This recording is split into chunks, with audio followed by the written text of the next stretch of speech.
too fast to prepare for this. Tripping in the world could be dangerous. Everybody circling his votaries. Negative, negatives. Everybody waiting for the fall of man. Everybody praying for the end of times. Everybody hoping they could be the one. I was born to run, I was born for this. Whip, whip, run me like a racehorse. Pull me like a ripcord. Break me down and build me up. I wanna be the slip, slip. Word upon your lip, lip. Ready to let you rip, rip. Break me down and build me up. Whatever it takes. 'Cause I love the adrenaline in my veins. I'll do whatever it takes. 'Cause I love how it feels when I break the chain. Whatever it takes. Yeah, take me to the top. I'm ready for whatever it takes. 'Cause I love the adrenaline in my veins. I'll do what it takes. Welcome to Red Alert. I'm your host, Ryan Panny. Joining me today is Jake Ferrari. When we come back, we'll predict the 2018 NFL Draft in our first NFL mock draft. You gonna be what you be. Hey, say what you wanna do with your life. Welcome back to the show. We'll dive right into the mock draft. With the first pick in the draft, I think the Cleveland Browns will take QB Sam Darnold from USC. The team needs their quarterback. I mean, they've been looking since 2000 to find a franchise guy. A lot of busts have come and gone for these Browns, so you're hoping that he's another name on the quarterback shirt. Yeah. And then their second pick is going to the New York Giants. I think Saquon Barkley is the best guy to go to, guy from Penn State. They need a premier running back to help Eli. I think Eli will give you 2 more years. So the Colts are picking third, and I have them taking Bradley Chubb. He's probably the best defensive player in the back, and he can be a real game changer for them. And fourth, I have the Browns taking Minkah Fitzpatrick. He's also a big playmaker out of Alabama, and I think the Browns will hope that he becomes a Jalen Ramsey and can lead that defense to the playoffs finally. He's definitely an aggressive playmaker. Yes. The Broncos will take Josh Rosen out of UCLA. They're another team that needs a quarterback. This past season, they're top tier in the NFL. They're just missing that one piece, and that's the QB position. I think Rosen's their guy. And then the Jets, same story. I think they need a QB. Josh McCown played great this year, but he's old. I think they're going to need their franchise quarterback. I think Josh Allen out of Wyoming's their guy. Yeah, it's time for them to start looking towards the future, definitely, and take a quarterback high up. Seventh, the Bucks. I have them taking Denzel Ward, the cornerback from Ohio State. They had the 31st ranked defense in terms of pass last year, and Ward is probably the top corner in the draft, if not for Minkah Fitzpatrick. So they would be smart to take him. And then the Bears, picking 8th, will take Calvin Ridley. Mitchell Trubisky needs some help with wide receivers, and they can't keep counting on Kevin White because they've had him as a first-round pick for the past 4 years now, and he keeps getting hurt. The word bust is coming. Yeah. The 49ers got the 9th pick, and I think they're going to go with some offensive line help. They'll go with Orlando Brown out of Oklahoma. They just signed Jimmy G to a 5-year deal. I think they need to start protecting him. Yep, So definitely going with some O-line. And then number 10 is the Oakland Raiders. Tremaine Edmonds out of Virginia Tech. He's an outside linebacker. Needed a good pass rush. Raiders, their defense seems to have it to going, but I think bringing in Edmonds would definitely be a big help for the team. Yep. All right, so 11th, I have the Dolphins taking guard Quentin Nelson. The Dolphins have always had offensive line problems ever since they drafted Ryan Tannehill.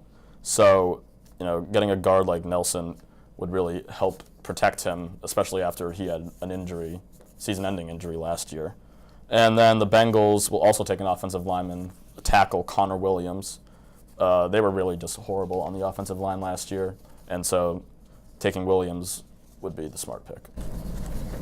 Redskins got number 13. They're going to go with Christian Kirk, wide receiver out of A&M. I mean, the team had no receivers last year. Pryor was a bust. Crowder can do only so much. Josh Doxson's been sort of a bust over the years. I think they need another big, explosive receiver, and I think Christian Kirk's their guy. And then the Packers with the 14th pick, they'll go with Mike Hughes out of UCF, the cornerback. They need playmakers on that defense, and Hughes is definitely one of those guys who can do it for them, and also he's a great returner, so brings help into special teams as well. Yeah, so Cardinals' 15th pick, I have them taking Baker Mayfield, the controversial quarterback out of Oklahoma. I think they'd be lucky if he fell this far, and it's possible that they look towards free agency with Kirk Cousins to replace Carson Palmer. But if they can get Mayfield, and if he's available at this spot, I think they'll definitely take him. And then the Ravens, I have them taking wide receiver Cortland Sutton out of SMU. Joe Flacco needs a deep threat, and we know he likes to lob those passes up deep. That's pretty much all he has. So getting someone like Sutton who can get downfield easily would help him out greatly. They definitely need help on that offense. Yes. Their defense is solid, but right. Offense was was the big problem last year. Yep. Flacco's got to start proving that he deserves that money. When we come back, we'll discuss the last 16 picks in the draft, and we'll see which players you think are controversial picks or not. You're gonna be what you be. Hey, say what you wanna do with your life. Say. Welcome back. We're going to go through the 16 picks here in the first round.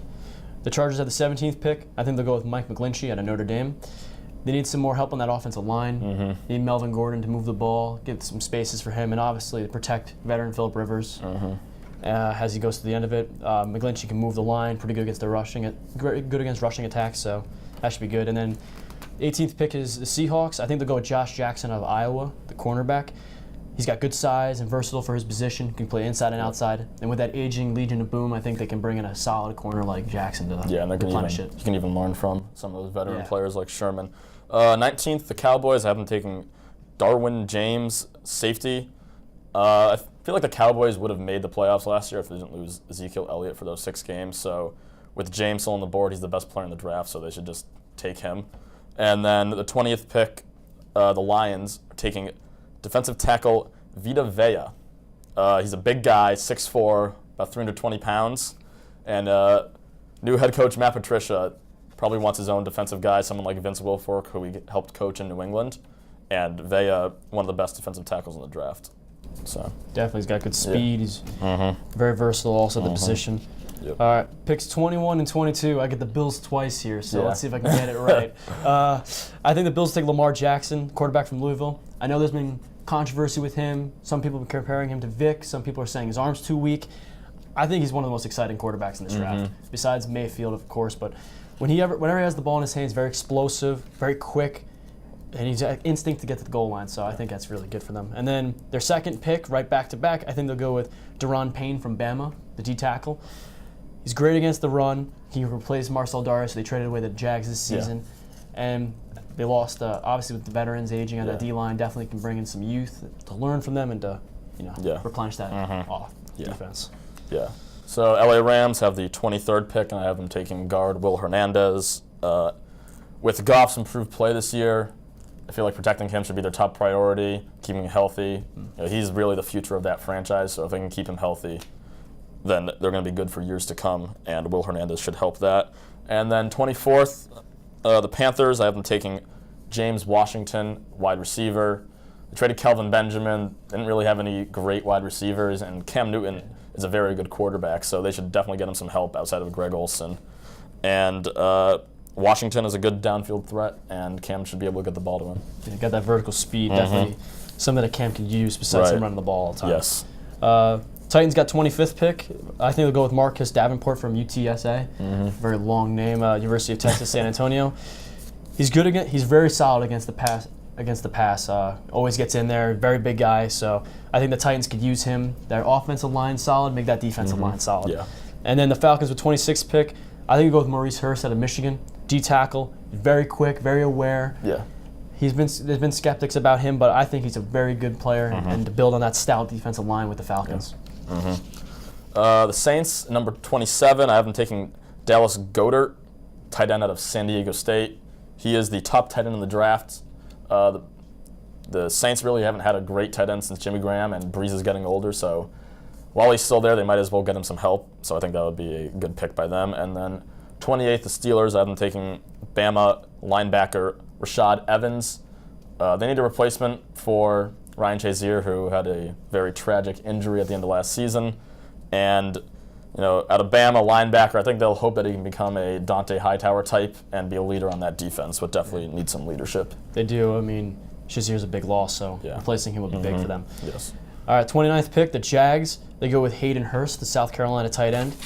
The Jags' defense was amazing this year, so I don't think they really need any more work with that. But the offense, I mean, Blake Bortles, Is he good? Is he not good? I think Hayden Hurst brings a very young, very skilled receiver to that offense. And the Vikings with the 30th pick, they go with Taven Bryan from Florida, the D tackle. He's a great pass rusher, can generate pressure. And Vikings, that D-line is solid. They got Linval Joseph, they got Everson Griffin, but I think bringing in another guy like Bryan would be huge. Yeah. So last 2 picks, the 2 teams to play in the Super Bowl this year. Unfortunately, the losers, the Pats, will take the 31st pick. I have them taking Chris Hubbard, defensive end out of Ohio State. Now, the Pats are always a threat to trade down from this spot. They've done it a lot in the past just to get more picks and get more high-quality players.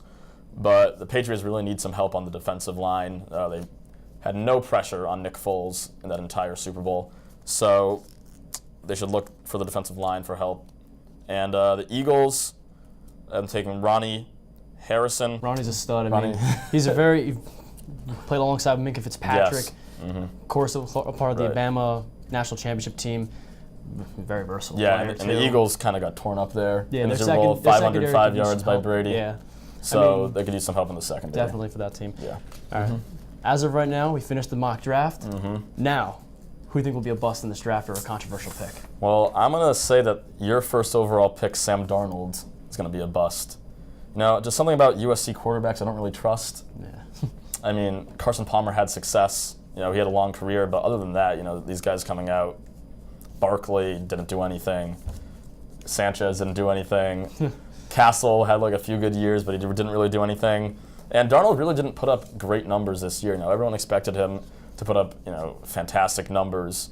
And he seemed to be the consensus number 1 pick at the beginning of the year. But something about him seems a little off. There is something a little off about him. I mean, I feel like the only reason why he'll probably go 1 is just because of the needs of the teams. Right. I think if the Browns felt more confident with Deshaun Kaiser, maybe they'd let him go, let him fall in the draft. Yeah. I'm with you, a little skeptical about him. But for me, it's Mike McGlinchey, the Notre Dame offensive tackle. I mean, he struggles against speedy D linemen. He can move the pile, but when the guys get quick or they quick move, 1-2 move, there's a lot of those guys in the NFL too. Yeah, a lot of speedy guys. A lot more powerful. Probably pretty important to stop. A lot more them. dominant pass rushers in the NFL. So I think McGlinchey, he's very good. He's got good size and everything, but I think you got to watch out. These guys in the next level are a lot better than the ones that Notre Dame saw. So, all right, well, that's all the time we have here on Red Alert. From all of us here, thanks for watching, and tune in next time. I was born to run, I was born for this.